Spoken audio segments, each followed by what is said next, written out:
todas as teorias, voltando, né, repetindo, exibem todos os critérios, né? Então, você pode ter digamos, aqueles adeptos das teorias que já estão bem estabelecidas, que estão aí consagradas, todo mundo concorda que são as boas teorias naquele campo do conhecimento e tal. Então, o que eles vão valorizar dentre esses critérios? Como é que eles vão construir seus pesos? Eles vão enfatizar coisas como consistência lógica, elegância e suporte teórico, né? Então, com isso, eles estão dizendo a minha teoria é melhor porque ela tem uma boa performance nesses quesitos.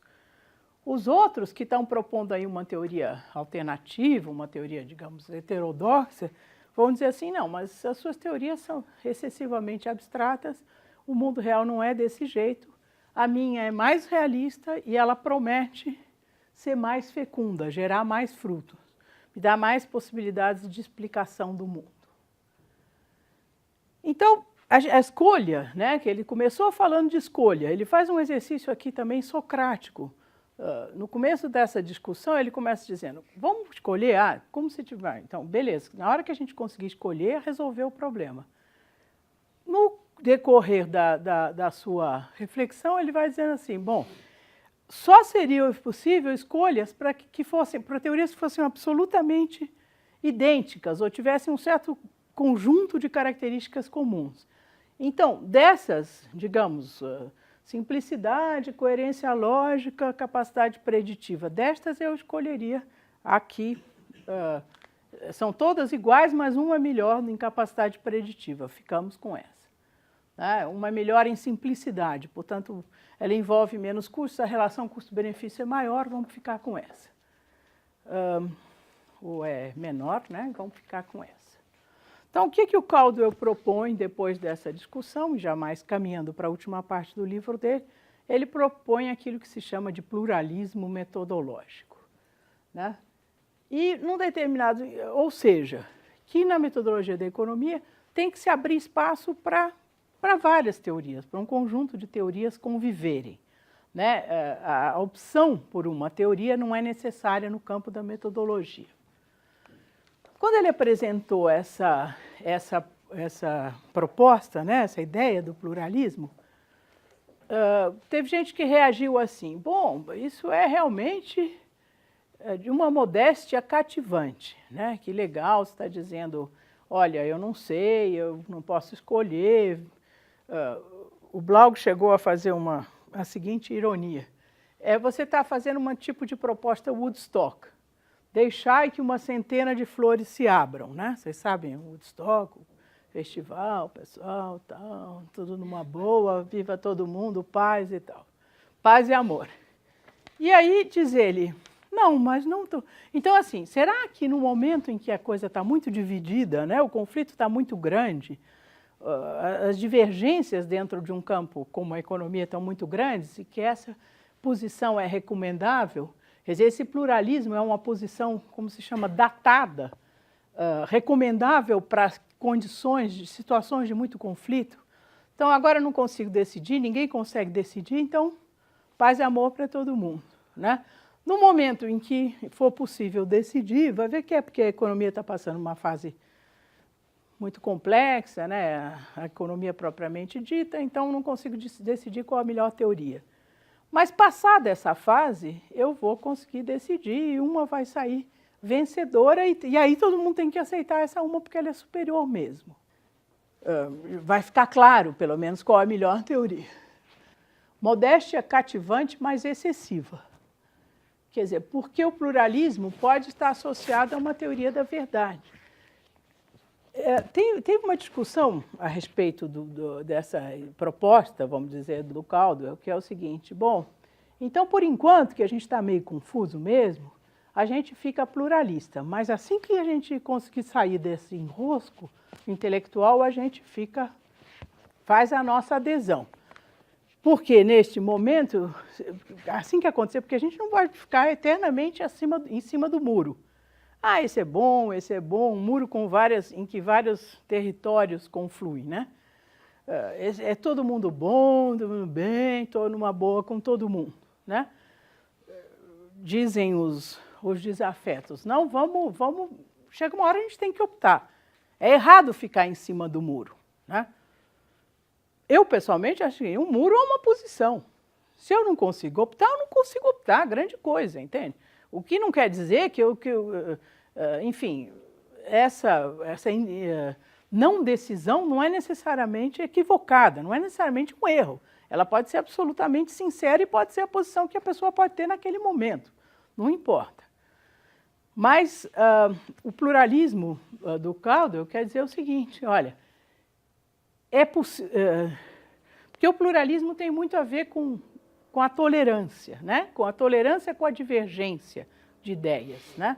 Então, nesse sentido, pelo menos o metodólogo ser aberto, ele pode até como economista ser keynesiano ou ser neoclássico ou qualquer coisa, mas como metodólogo ele quer estar aberto para diferentes alternativas, né? Então, para diferentes abordagens daquela mesma questão.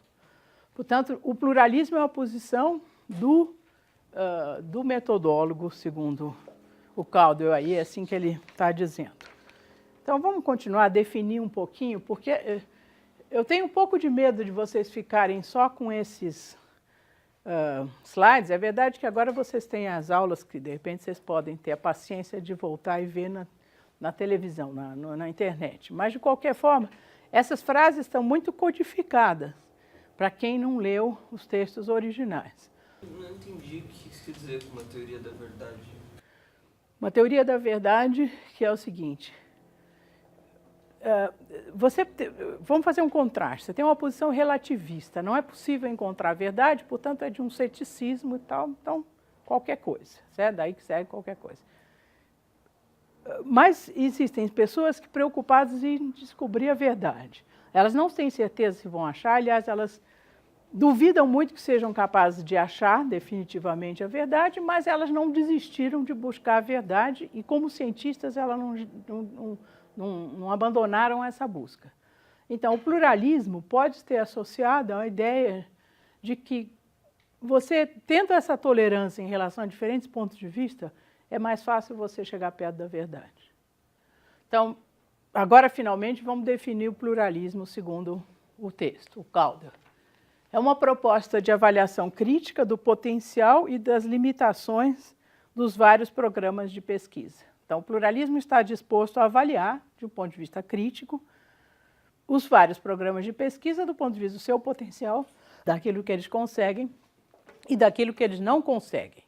Então, o mote do pluralismo seria alguma coisa assim, procure ao mesmo tempo a novidade e a crítica. Quer dizer, dê espaço para novas ideias, mas submeta essas novas ideias sempre à crítica, né? Não aceite dogmaticamente qualquer nova ideia que aparecer pela frente. Ah, estamos com um programa de pesquisa aqui, genial, descobriu o problema, resolveu todos os problemas da economia. Legal, vamos saber dele. Mas, ao mesmo tempo, vamos olhar criticamente esse recém-nascido aí. Então, tem esse mote aí. Busque a novidade e tente continuamente reduzi-la pela crítica. O pluralismo, diz Caldwell, não busca responder ao problema da demarcação, ele resolver esse problema. O que é o problema da demarcação mesmo? É a ciência. Isso, separar a ciência do que não é ciência, certo? A crítica não visa descobrir ou aplicar critérios universais de demarcação. Então, mais uma vez, aqueles critérios lá que a gente passou um tempo discutindo, não é a ideia do pluralismo. São critérios, mas ele não aplica esses critérios de tal forma a dizer, aqui é o joio, aqui é o trigo, joga fora o joio e fica com o trigo. Tá? Aí alguém pode dizer, bom, mas o pluralismo leva à anarquia. Né? Então, se tudo é bem-vindo, né? Se é uma proposta paz e amor, na metodologia daquela ciência, é uma proposta que não abandona nada, que fica com tudo. Portanto, fica uma confusão inexplicável, né? Insustentável. Diz o Caldwell, não, porque há salvaguardas. Qual é a salvaguarda? A crítica, por exemplo. Se você estiver sempre exercendo a crítica, uma proposta nova que seja absurda, de um determinado ponto de vista, vai ser rejeitada. Seleção natural. Seleção natural, não, porque, mais uma vez, seleção natural, vamos dizer, do ponto de vista da biologia, é um processo que é genético, vamos dizer, que é determinado pelos caracteres genéticos que se transmitem de geração em geração. Aqui não, porque você tem um grupo de especialistas, né? Então você usa a racionalidade para fazer essa seleção. Tá? Então existe uma seleção, mas não exatamente no sentido da darwiniana, da seleção darwiniana. O metodólogo não é guardião da ciência. Isso é uma coisa importante, tal da presunção, né?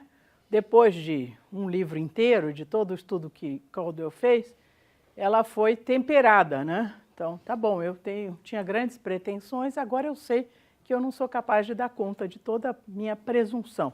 Eu era muito metido, agora eu sou mais humilde, né? No fim do caminho. Então, não é o metodólogo que vai dizer, essa é a melhor teoria, essa não é a melhor teoria. Ele não é o árbitro supremo das teorias, né? E isso eu acho que é uma atitude muito importante, que não sei se eu consigo, de fato, transmitir isso, mas em toda essa minha carreira aqui de ministrar essa disciplina, é uma preocupação que eu tenho. Dizer, olha, se vocês vêm aqui para eu dizer qual é a melhor teoria, desculpe, vocês perderam seu tempo, eu não vou dizer. Não vou dizer, não necessariamente porque eu não saiba, mas porque eu acho que não é função da metodologia. Tá? Estudar metodologia não ensina como fazer economia, mas apenas o que significa fazer economia, assim, o que significa ser economista, assim como estudar teologia não torna ninguém mais religioso, não ensina uma pessoa a ser religiosa.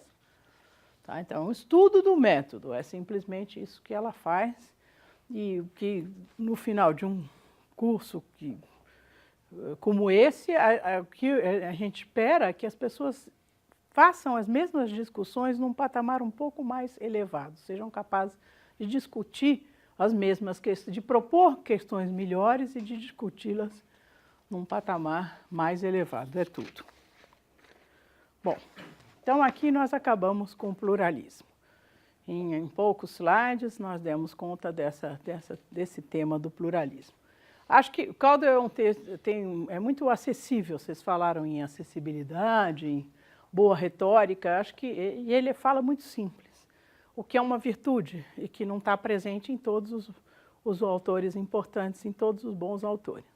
Uma virtude muito cultivada na academia, nas escolas dos Estados Unidos, né? E às vezes a gente faz um pouco o contraste, né? Por exemplo, a capacidade de falar difícil, empolada, é valorizada por algumas culturas, né? Então, se o cara fala difícil, ele deve saber muito, né? Ou a gente fica, nossa, não entendi nada, mas foi maravilhoso. Nos Estados Unidos, não. Você falar simples é importante, né? Ao contrário, falar pouco, até ser parcimônico, tem outras qualidades, mas falar simples é importante. Então, o Caldwell tem essa virtude, vamos dizer. A gente acompanha muito bem o texto dele, com facilidade, e eu aprecio isso no texto. Bom, fim do pluralismo, passamos para o realismo, e do qual nos ocuparemos até o fim desta sessão aqui. Então, a gente está trabalhando na economia sempre com, pelo menos no plano, no campo dos pressupostos, das teorias, vários pressupostos irrealistas que estão aí mencionados, né? A lista podia ser estendida, mas informação perfeita, preferências transitivas, retornos decrescentes de escala, expectativas racionais, mercados concorrenciais perfeitos, né, perfeitamente concorrenciais, maximização de lucros, etc. e tal. Então, a discussão é o seguinte, bom, são irrealistas, né, são pressupostos de fato irrealistas, são insuficientemente realistas, então vamos colocar de uma outra maneira. Não é que eles não sejam irrealistas, mas eles não são tão realistas como deveriam ser. Bom, a questão é, na hora de construir uma teoria, isso importa? Não importa, como diz o Friedman, como é que a gente leva essa discussão? E aqui entra o nosso amigo finlandês, Oskar Limäki, que vem participando, que tem uma formação, que é economista, mas que tem uma boa formação de filosofia. e que vem participando ativamente dos encontros aí da comunidade, dos metodólogos da economia, e dedicou um bom esforço, né, um esforço considerável à discussão do realismo. Por isso a gente está trazendo ele aí. Então, o que Marx diz é o seguinte, que todas as teorias, inclusive as mais consagradas, e não só no campo da economia, como também no campo das outras ciências, são irrealistas de várias maneiras, de um grande número de maneiras. Mas que, quando eu falo que elas são irrealistas, posso estar falando coisas diferentes. Então, é importante decifrar o significado desse termo realista. E é isso que ele vai fazer, e ele cria toda uma terminologia nova para falar sobre realismo. Uma das coisas que ele faz é o seguinte, e uma das coisas mais importantes, por isso eu selecionei para cá. Uma coisa é o realismo.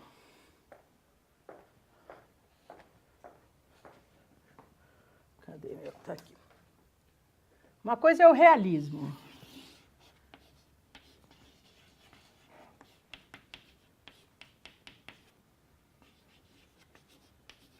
Né? Realism em inglês. Outra coisa é a realisticness. Né? Aí, péssima tradução, mas enfim, é um neologismo, realicidade, sei lá o que é isso. Bom, então, o que significa? O realismo pode ser entendido como uma posição filosófica.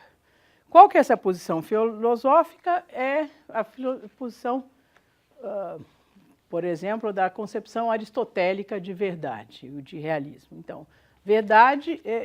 a verdade supõe uma correspondência entre as nossas crenças, ou aquilo que a gente diz a respeito do mundo, e o mundo em si mesmo. Né? Então, essa posição pode ser, por exemplo, confrontada com uma posição platônica. Né?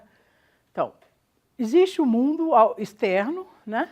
E quando a gente formula uma ideia sobre o mundo, essa ideia é realista se ela for correspondente, se ela tiver correspondência com aquela realidade. Só para dar uma ideia uma ideia, por exemplo, se a gente discutir uma coisa e chegar a uma conclusão, todos concordarmos com existia um consenso a respeito de uma determinada concepção, essa concepção pode ser verdadeira no sentido de ser consensual, mas nós todos somos meio lunáticos e chegamos a uma concepção que não tem nada a ver com o mundo lá fora. Seja porque a gente acha que não tem a ver mesmo, enfim. Não é nossa preocupação, a gente acha impossível representar o mundo como ele é. A posição filosófica do realismo diz que é possível representar o mundo como ele é. Não quer dizer que a gente seja bem-sucedido em cada tentativa que a gente faça de obter isso, mas é possível. Né? Então, uma teoria é realista se ela conseguir reproduzir o mundo, se ela conseguir essa correspondência entre o que ela apresenta, o que ela expõe e o mundo. Tá? Bom, esse economista realista, desse ponto de vista, né, que não abdicou do realismo, eu falei sobre vocês, abrindo um parênteses, eu falei para vocês dos sofistas. Né? Para os sofistas, verdade é ao acordo que se chega depois de uma discussão. Né? Não importa se tem a ver ou não com o mundo. Né? Aqui é diferente, é uma posição realista, é a posição aristotélica da verdade. Bom, então, esse economista realista, ele pode usar pressupostos irrealistas para isolar aspectos que ele considera mais essenciais. A realidade é complexa, tem inúmeros aspectos. Eu vou selecionar aqueles que eu considero mais importantes e vou deixar de lado os outros. Então, nos outros eu posso ter pressupostos irrealistas, no sentido de que aqueles outros não afetam o que eu estou querendo entender e explicar. Né? Então, dito de outra palavra, um economista realista pode ser irrealista na seleção dos seus pressupostos. Tá? Então, aqui concordando, em tese, em linhas gerais, pelo menos com o Friedman.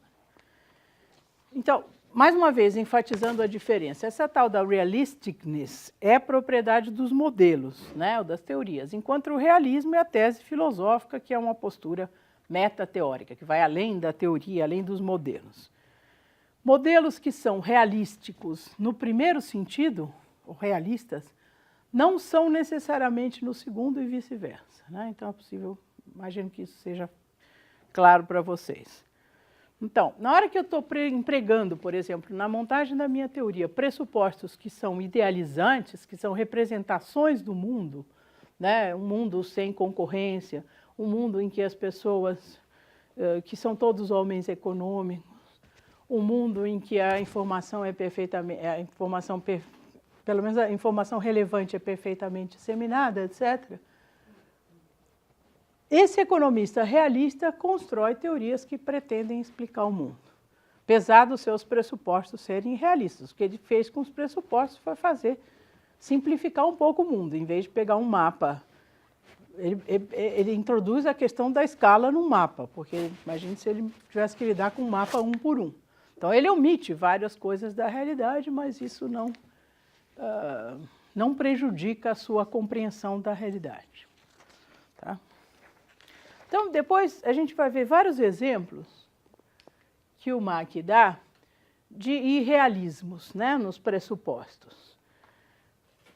E como é que ele reage a essa ideia de que todas as teorias têm alguma dose de irrealismo? Então, ele vai dizer, olha, quando você pega a crítica que o Friedman faz a Keynes, no debate que o Friedman tem com Keynes, ele diz que não, Keynes deixou de lado, incluiu na ceteris paribus uma variável absolutamente relevante para estudar a questão monetária, o fenômeno monetário, que é a quantidade de moeda em circulação. Keynes deixou de lado isso. Então, é uma acusação. São exemplos apenas aqui. O outro exemplo. Os institucionalistas vão dizer que a economia neoclássica ignora os custos de transação. Então, vocês sabem, nessas alturas, o que é custo de transação, não é isso? Sabe? Então, uma contribuição super relevante dos institucionalistas, e ele diz, olha, a teoria neoclássica está errada porque ela ignora os custos de transação. Ela não consegue dar conta do mundo por causa desse pressuposto.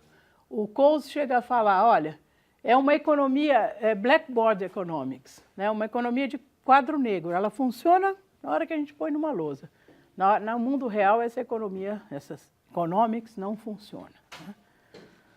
Aqui são, então, acusações mútuas entre os economistas, não importa neste momento quem está certo ou quem está errado, mas apenas para apontar que irrealismo é encontrável em várias correntes.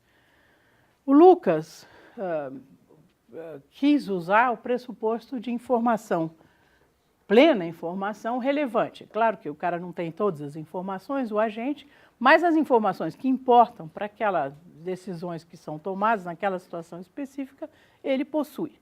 Né? Com isso, ele consegue isolar estados de equilíbrio vamos dizer, colocar o foco da discussão da teoria novo clássica, imagina, na questão dos estados de equilíbrio, da convergência para o equilíbrio, né? Do equilíbrio em si mesmo. Portanto, o foco é tirado dos processos de mudança e colocado nos estados de equilíbrio. Ao contrário, o estudo que eu já mencionei para vocês, mais uma vez, de organização industrial do Nelson e Winter, embora realista no sentido de conseguir captar os processos de mudança, é irrealista no outro sentido, porque perde também a visão do equilíbrio. Essa discussão é super interessante na física quântica. Não sei se eu sou capaz de reproduzir para vocês, se vocês já devem ter ouvido falar sobre isso, que é assim, quando você coloca o foco no movimento das partículas, você perde o foco na localização das partículas, e vice-versa. Né? Você está preocupado em estudar a interação das partículas, e aí você tem uma menor precisão na medida da sua localização. E na hora que você concentra, não quero saber onde é que eles estão localizados, você perde a noção do movimento.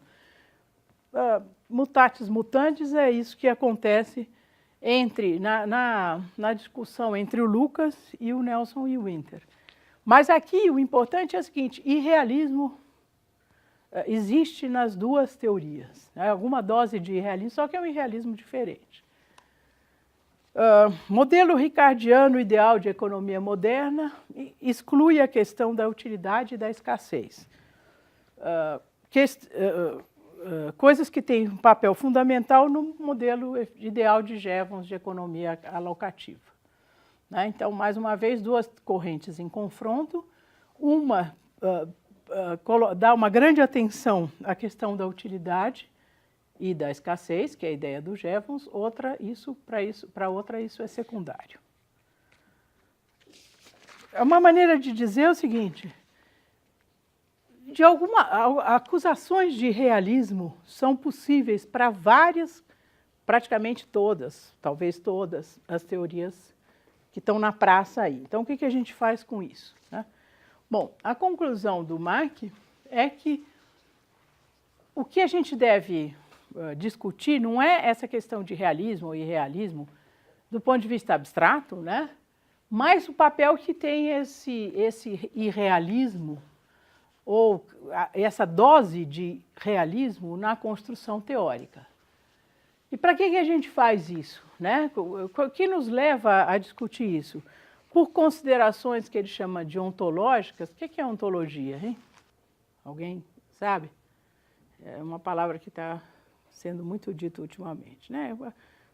Preocupações com a existência do ser enquanto ser. Isso aí, a ontologia é o ramo da filosofia que estuda o ser enquanto ser. Então, por preocupações ontológicas, porque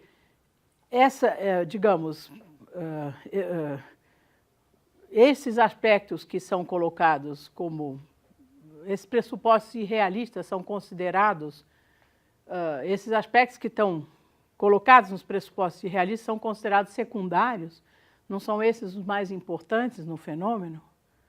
Ou por questões de tratabilidade formal? Então, nessa segunda pergunta, está o seguinte, quer dizer, eu vou deixar de lado as coisas que me permitem, que afastadas me permitem tornar meu modelo mais elegante, mais formalizado? Essa é a minha preocupação? Essa preocupação não parece legítima. O Mark não se estende muito nisso, mas ele sugere que. Então, o mundo está atrapalhando, abandono aquilo que está atrapalhando e fico só com o que é mais formalizável. Então, esse é um argumento para eu poder deixar de lado esses aspectos tão importantes da realidade, só porque eles são mais difíceis de serem tratados do ponto de vista formal, matemático ou qualquer coisa assim, ou porque eu acho que eles realmente são secundários, né? Ele conclui o seu artigo dizendo o seguinte: olha, nem todo tipo de realismo em todas as partes da teoria econômica são legítimos, né? A gente pode discutir a legitimidade desse realismo. E não estou dizendo que, tá bom, eu abri a porta para o irrealismo, venha como vier, passa a boiada, né? Passou o boi, passa a boiada inteira do irrealismo. Não é bem assim. Apenas eu estou dizendo assim, essa questão tem que ser pensada em cada caso particular, né? A gente tem que discutir as funções de tipos específicos de realismo e irrealismo e o que são incluídos e o que é excluído a partir dessas decisões que nós tomamos ao construir uma teoria. Quer dizer, então, não é o pressuposto em si que importa, mas como seu possível irrealismo contamina o processo de construção teórica.